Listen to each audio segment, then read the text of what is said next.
Hey everybody, got another build here for you. This is the X-5 version 3.0. Hi Magellan. Looks like we're going to have a visitor for this video. This guitar used to be aqua colored, and I just didn't really like the color, so I decided I was going to refinish it. And so I sanded it all back down. And at the same time, I decided that I'd go ahead and put a real Les Paul type tailpiece on it. So I got one of the fine tuner tailpieces for it. And that required a new tailpiece block. So I made a new tailpiece block that's made out of red oak. And it actually got a pretty good match on the color for the stain with the rest of the guitar. This does have new bars, I believe. I made new bars for it, as I recall. Get it turned around here. This thing is quite dusty, actually, but yeah, so it got new bars, and it got a new tailpiece, and the neck has been stained red, even on the fretboard. And the whole guitar has been refinished in a red stain. So, other than that, it's got a high output quadrail on it, hot wired straight to the jack. And like I said, it's got the fine tuners on it, and the roller bridge, and your locking nut, and your locking tuners. So yeah, this would basically be the ultimate Les Paul version of a stick guitar with the V-bars. Once again, it's got, this one's at a 30-degree angle from the center line, and this one's at a 15-degree angle. In my latest build over there, I've gone to 25 degrees instead of 30. It seems to be a little nicer. It moves the side of the guitar further away from you when you're sitting down. It's not quite so in your face, kind of an idea. This one, once again, the leg cutout situated so that your palm, when you're playing and you're doing the semi-palm muting kind of thing, falls more or less right over the center of your leg, which more or less seems to be the optimal kind of situation as far as like the position of the guitar left and right in comparison to the player's body. So, or, you know, I suppose that's a matter of personal preference, but if you look at the way your standard guitars are set up, they've got your, if you're putting your palm just behind the bridge or just right along the bridge kind of a thing, then oftentimes, you know, this is way back there off to the right.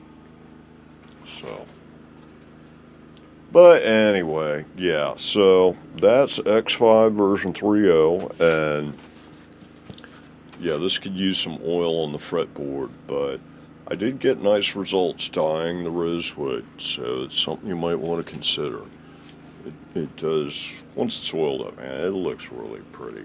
And the red does come through, as you can see. So, that worked out pretty nicely. I might have actually, like, sanded the wood dye into the fretboard in order to get it to take better. I don't recall offhand. It's, that's probably a 320 grit finish. I don't think, it doesn't quite feel like a 600 grit. It might be a 600. But yeah, no, it's not like, oh, what was that? Guitar number 4. That thing I did like the entire guitar to 2000, and it's just like insanely nice. I might have to do that again on the guitar, but these days I'm actually getting into textured kind of finishes. These are some of the bodies I'm working on right now. I just finished these rounds. I finally figured out how to do a burst kind of a stain thing using water-based wood dyes and no sanding back on veneer. And I'm probably going to do a video about that. This thing really turned out nice. This is Kita wood dye, and done in, this is like a 3-tone brown, light brown, yellow burst. And then it has like 1 or 2 coats of clear shellac on the top. And then it has linseed oil on top of that. And then the back and sides have just linseed oil. And then after the linseed oil, everything's gotten wax on it. This one here, this is a LP type, done in a black cherry burst. Yeah, I'm getting dust all over it, but that turned out pretty nice too. And once again, it's got the shellac on the front and then just oil on the rest of it. This one here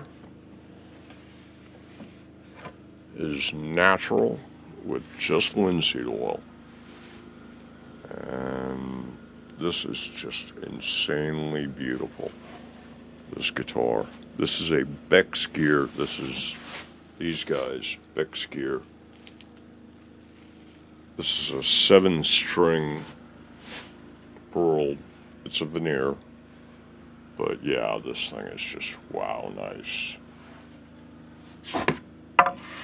Let's see what else we got. A little more eye candy. This one's a PRS. This is done in a,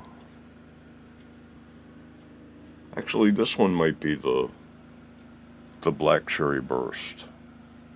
Yeah, the other one is, the LP is a, that's actually like a black to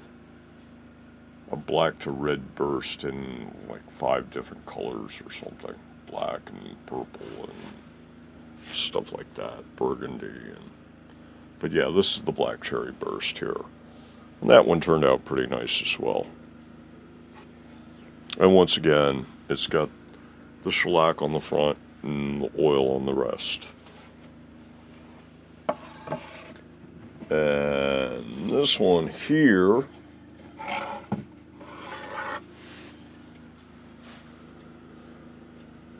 this one is just red dye and linseed oil.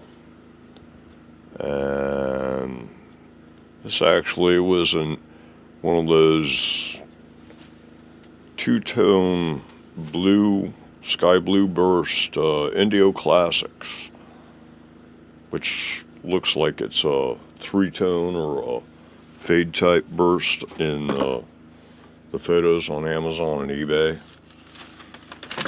And yeah, I decided to refinish that. This here is a Rogue Rocketeer. It was supposed to be a wine burst, but it was actually more purple than wine colored. So I stripped it down and did it in kind of a wine. And once again, this is all just dye and linseed oil. And I don't even remember why I was showing you guys these. But yeah, there's some eye candy. But moving right along, let's see. Yeah, so that takes care of this build here, I do believe. I've rambled on more than long enough. So this is X-5 version 3. And I guess I'll see y'all in the next video. Everybody, have a good one.